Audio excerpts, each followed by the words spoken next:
Iran এখনও তাদের সর্বাধুনিক ক্ষেপণাস্ত্র মজুত করে রেখেছে, তবুও ইসরায়েলের বিমান প্রতিরক্ষা ব্যবস্থাকে কার্যত অকার্যকর করে তুলেছে ইরান। কিন্তু কিভাবে, এই প্রশ্নের উত্তর দিচ্ছেন সামরিক বিশ্লেষকরা। তেহরানের 13 ধাপের পাল্টা আক্রমণের পেছনে ছিল অন্তত 10টি সূক্ষ্ম কৌশল, যা প্রকাশ করেছে বার্তা সংস্থা তাসনিম নিউজ। বিশ্লেষকরা বলছেন, এসব কৌশলের মূল উদ্দেশ্য ছিল ইসরায়েলের প্রতিরক্ষা বলয় ভেঙে ফেলা এবং মনস্তাত্ত্বিক চাপ সৃষ্টি করা।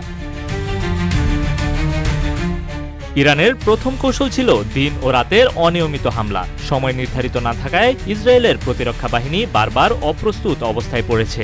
দ্বিতীয় কৌশলে ছিল ভ্রান্তিমূলক আক্রমণ। আসল ও নকল হামলার মিশ্রণ করে বিভ্রান্ত করেছে আয়রন ডোম ও ডেভিড স্লিংকে।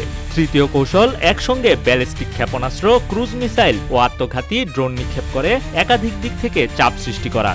সমৃদ্ধির পথে এগিয়ে যেতে দরকার ইস্পাত দৃঢ় ভিত্তি। তাই স্থাপনার স্থায়িত্ব নিশ্চিত করুন সর্বোচ্চ মানের ZSRM ব্রডবার। ZSRM, bond to bond. চতুর্থ কৌশলে ব্যবহৃত হয় ভিন্ন গতির ও ভিন্ন ধরনের ক্ষেপণাস্ত্র, যার ফলে ইসরায়েলের রাডার ও প্রতিরক্ষা প্ল্যাটফর্ম প্রতিক্রিয়া দিতে ব্যর্থ হয়। পঞ্চম কৌশলে লক্ষ্যবস্তু নির্বাচনে ইরান দেখিয়েছে চমক। প্রতিনিয়ত টার্গেট পাল্টে ফেলায় ইসরায়েল ভবিষ্যৎবাণী করতে পারেনি মিসাইল ঠিক কোথায় আঘাত হানবে। ষষ্ঠ কৌশল ছিল একাধিক এলাকায় হামলা চালানো, ফলে প্রতিরক্ষা ছড়িয়ে পড়ে এবং দুর্বল হয় প্রতিক্রিয়া। সপ্তম কৌশলে ছিল উন্নত তথ্য ভাণ্ডার ব্যবহার। ইরান সেনাঘাঁটি, তেল শোধনাগার সহ গুরুত্বপূর্ণ স্থাপনার নিখুঁত তালিকা নিয়ে আঘাত হানে।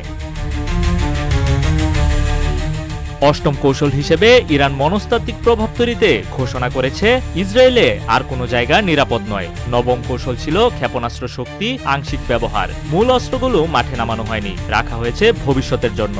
দশম ও শেষ কৌশল লক্ষ্যবস্তুতে নির্বিচারে চাপ তৈরি করা, যেন ইসরায়েলের প্রতিরক্ষা ব্যাকফুটে থাকে।